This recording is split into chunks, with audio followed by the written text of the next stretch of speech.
नमस्कार, मैं विनोद कुमार शुक्ला। अड्डा पर आपका स्वागत है।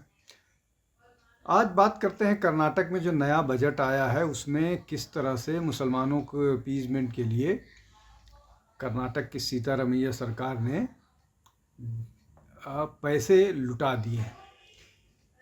वो सरकार जो लगातार फाइनेंशियल क्राइसिस में, फाइनेंशियल क्रंच में गुजर रही है और जिसको अपने बहुत सारे बजट को मीट करने के लिए टैरिफ बढ़ाना पड़ रहा है, यहाँ वहाँ से कटौती करनी पड़ रही है। जैसे रेल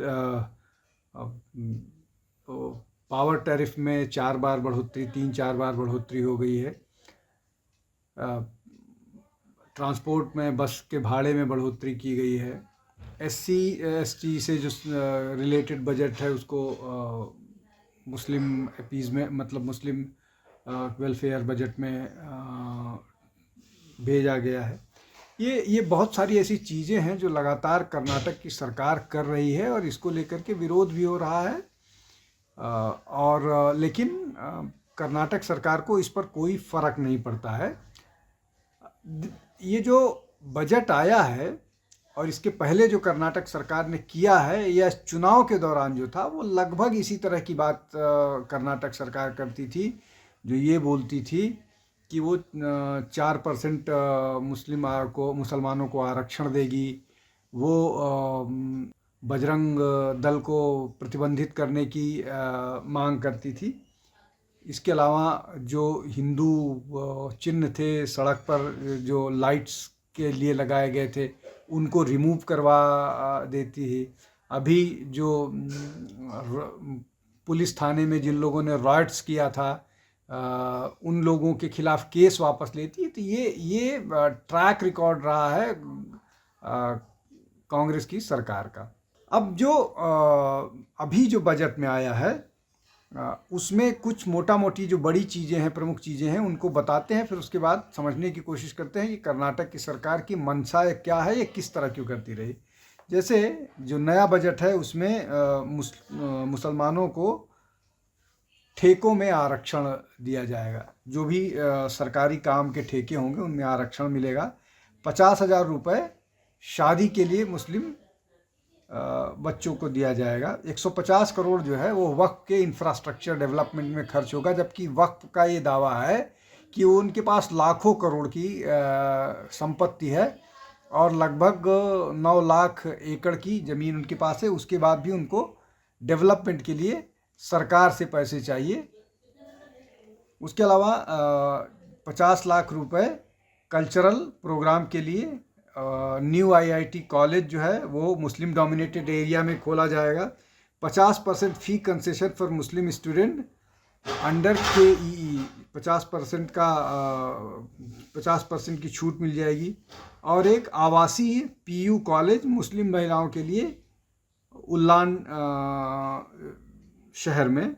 उसके अलावा नेशनल और फॉरेन, राष्ट्रीय और अंतर्राष्ट्रीय स्कॉलरशिप में बढ़ोतरी मुस्लिम छात्रों के लिए। और हज भवन का विस्तारीकरण, हज भवन को बढ़ाया जाएगा, एडिशनल बिल्डिंग बढ़ाई जाएगी और सेल्फ डिफेंस के लिए ट्रेनिंग दी जाएगी। उन महिलाओं को सेल्फ डिफेंस की ट्रेनिंग दी जाएगी जिनको महरम के साथ घर से बाहर निकलने की इजाज़त है। खैर, अब ये जो बात करते हैं कि ये मुस्लिम अपीज़मेंट है, मैंने पहले बताया कि किस तरह से ये किस तरह से लगातार अपीज़मेंट की बात करते रहे हैं, चाहे केस लेने की बात हो, चाहे केस वापस लेने की बात हो, पैसे खर्च करने की बात हो, ये सारा कुछ करते रहे हैं। अब इसमें एक और महत्वपूर्ण बात यह है कि कांग्रेस जो है वो किसी भी कारण से, किसी भी तरह से जो अपीज़मेंट उनका है उस पर समझौता करने के लिए नहीं तैयार है। और जिसको भी, जो भी अपने सनातन आइडेंटिटी को पर अनअपोलोजेटिक होता है उसको वो किनारे रखते हैं। जैसे ये सीतारमैया का दूसरा टेन्योर है और सीतारमैया को जाना जाता है मुस्लिम अपीज़मेंट के लिए और एंटी हिंदू पॉलिटिक्स करने के लिए। दूसरी तरफ DK शिव कुमार हैं जिनके नेतृत्व में चुनाव कांग्रेस लड़ी, जीती और वो हमेशा से अपने हिंदू आइडेंटिटी को लेकर के मुखर थे। अभी वो कुंभ होकर के आए, पत्नी के साथ उन्होंने संगम पर स्नान किया। उसके बाद वो शिवरात्रि पर सदगुरु के आश्रम में गए, और जिस तरह से उनके बारे में कहा जाता है, वो अपनी हिंदू आइडेंटिटी को लेकर के मुखर रहते हैं और उसको छिपाने करने की बात नहीं करते हैं। और लेकिन इन सब के बावजूद उनको मुख्यमंत्री पद नहीं दिया जा रहा है, नहीं दिया गया। उसके पीछे भी एक बड़ा कारण हो सकता है, क्योंकि वो अपनी हिंदू आइडेंटिटी के लिए मुखर हैं, इसलिए शायद उनके कांग्रेस के सेक्युलर वोटों को नुकसान हो सकता है, इसलिए वो लगातार उनको नज़रअंदाज किया जाता है। बार बार वो कहते हैं, हाई कमांड से बात करते हैं, लेकिन हाई कमांड कुछ भी उनको सुनने के लिए तैयार नहीं होती है। तो अपीसमेंट का एक और चेहरा ये हो गया।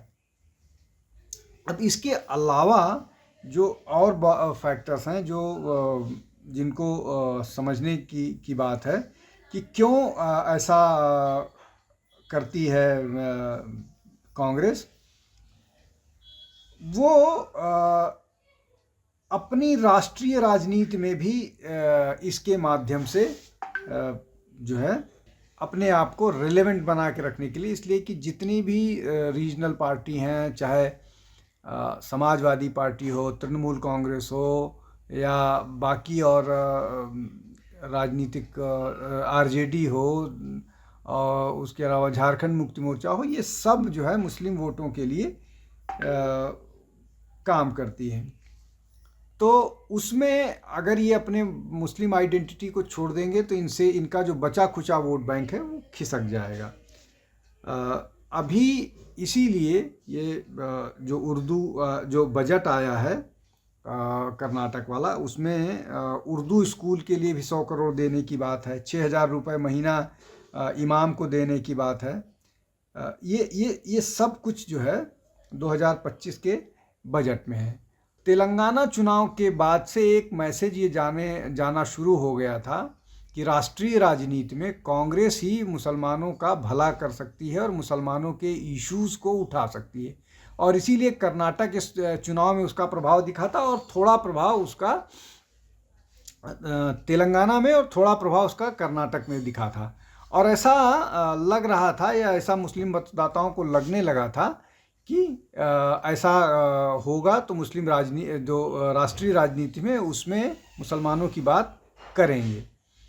और इसी कोशिश में और इसी सब के कारण मुस्लिम वोट का जो पोलराइजेशन हुआ था, वो पोलराइजेशन INDI अलायंस के नाम पर हुआ था, और उसका फ़ायदा INDI अलायंस को दिखा, उत्तर प्रदेश में दिखा, उसका फ़ायदा उनको पश्चिम बंगाल में दिखा, उसका फ़ायदा उनको कर्नाटक में दिखा, उसका फ़ायदा उनको और भी जगहों पर तमिलनाडु में दिखा, केरल में दिखा।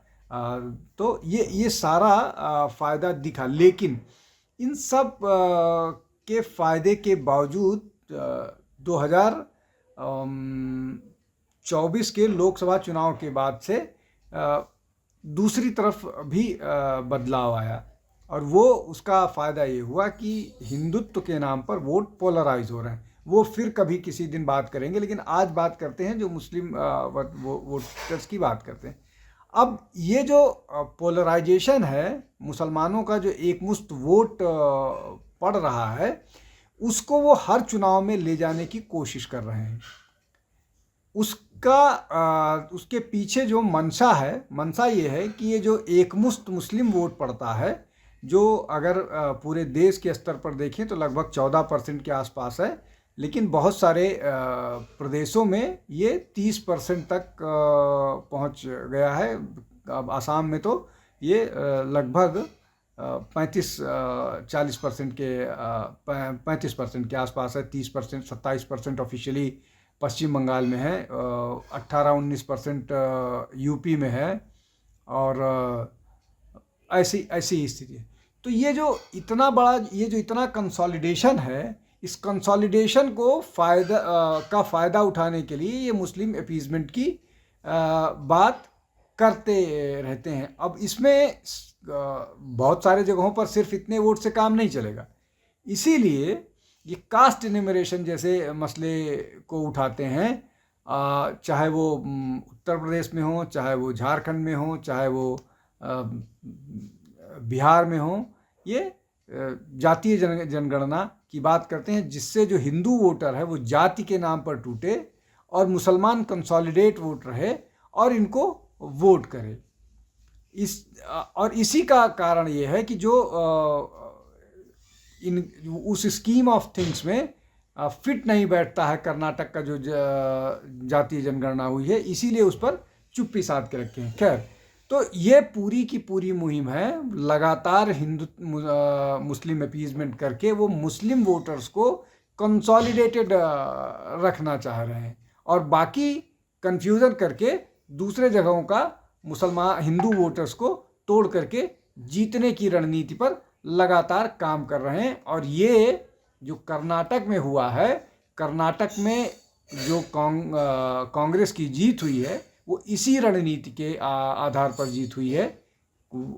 हिंदू वोट्स डिवाइड हुए हैं, मुस्लिम वोट एक मुश्त कांग्रेस को वोट किया है, यहाँ तक कि जो जनता दल सेक्युलर को वो भी जो थोड़े बहुत मुस्लिम वोट करते थे वो भी उनके पास नहीं गए हैं।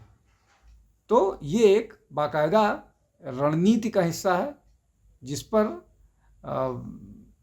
पर लोग अपने हिसाब से काम कर रहे हैं, लेकिन ये बाकायदा योजना के तहत किया जा रहा है और इसमें कांग्रेस को इसका फ़ायदा भी दिख रहा है। और जो इस पर ब्लैकमेलिंग होती है मुस्लिम समाज की तरफ से कि अगर आप हमको नहीं वोट, हमारे इश्यूज़ को नहीं वो कीजिएगा तो हम दूसरी तरफ जा सकते हैं। इसका सबसे बड़ा उदाहरण ये है कि जो SDPI ने चुनाव ख़त्म होने के बाद ही कहा था कि हमने अपने लोगों को मोटिवेट किया था वोट करने के लिए कांग्रेस को, इसलिए हमको उप मुख्यमंत्री मिलना चाहिए। इस तरह की बहुत सारी डिमांड और भी बहुत सारी डिमांड्स गाहे बेगाहे करते रहते हैं।